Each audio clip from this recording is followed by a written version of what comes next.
Tonight, one of the big anticipated matchups is going to be Oklahoma against Alabama. And we've got other stories that are pretty great as well. Could James Madison pull off a huge upset over Oregon? And what about Lane Kiffin's absence from Ole Miss? I say good riddance, you son of a gun, yeah. So let's bring in Trey Wallace, Outkick.com, senior college sports reporter. Trey, great to see you. The games are starting off on Friday, and this one, right off the bat, we've got a great game to watch. Yeah, I'm excited for this one. We get a rematch of Alabama and Oklahoma for a month ago. The weather should be a little breezy in Norman, should make for an interesting atmosphere. But yeah, it's going to be a lot of fun. We kick off the college football playoff with one game tonight, 3 tomorrow. So yeah, how about a little SEC tonight out in Norman? I can't wait to see it. But what do you think about this? I mean, Georgia basically manhandled Alabama. You think that's going to carry over to the game tonight?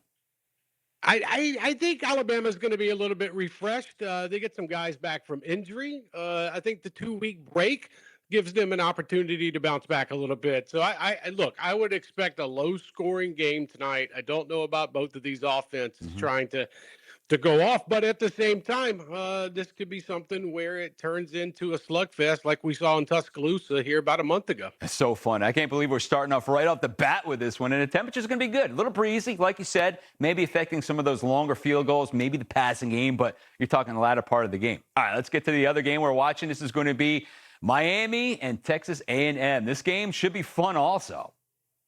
Yeah, this is the one. To me, this is the game of the weekend out in College Station. You got Miami traveling to Texas A&M. Look, this could be one where Miami's offense shows up. Let's see what Texas A&M can do against the Miami front seven and that pass rush. Can they get out of there? I think that Texas A&M will win this game. I think it's going to be close. I think this will probably be maybe the most interesting one that we get on the field storyline-wise. Not talking about the one we'll do next, but yes, this is two big teams going against each other. I expect this one to turn into a offensive shootout compared to what we will see tonight in Norman. All right, let's get to the one where my money actually is located. That would be Ole Miss, as my daughter attends. Listen, okay. Trey, I went to the first game. I went to the Tulane-Ole Miss game, and Ole Miss destroyed them. Of course, we had a coach back then that was with the kids. He didn't just abandon them yet, son of a gun. But what do you think about this one? Look, I don't think this is going to be anywhere close to what we saw in the first matchup. I don't. I think Tulane has gotten better over time. I think at the same time, Ole Miss, though, playing with a chip on their shoulder. They want to go out there and prove that they are a team. They didn't need Lane Kiffin for all of this. The storylines are pretty hot here in Oxford right now, which is where I am at for this one tomorrow afternoon. Nice. There's a lot on the line. So I do think Ole Miss wins this game. I think it's closer than the previous one that you were at earlier in the season, but it's going to be a lot of fun. Oxford's buzzing. This town is ready for some college football tomorrow afternoon. I'm glad to hear you say that, because I was wondering, how are the kids going to respond? Are they going to get in there because they're PO'd that their coach left and they're like, listen, we could do it without him? I mean, both my kids drove down there yesterday to get to the game, so they're going to be right there with you. Yeah, I mean, look, the town's packed. The players are motivated. They really want to go out there and prove the point that, look, all of this talk about Kiffin over the last month, we've turned the page now. It's about us. And by the way, I think the story should be about the players, not about the coach. 100%. So I'm excited to see how they play Saturday afternoon. Trey, I agree with you 100%. Let's get to this one. JMU against Oregon. We know JMU is in there. They look pretty good. Oregon, though, are they just too tough to be overcome? They are. And hat tip to JMU. I'm a Sun Belt Conference guy, University of South Alabama. I love to see JMU that's in it right now. This is a feel-good story, but the problem is I think the feel-good story comes to an end tomorrow night in Eugene. Oregon is just too talented on the defensive side, especially in the offensive side with Dante Moore at quarterback. It'll be fun for the first half, and then I think Oregon kind of runs away with it. No disrespect to my Sun Belt brethren of James Madison, though. Yeah, absolutely. So the forecast looks pretty good out there also.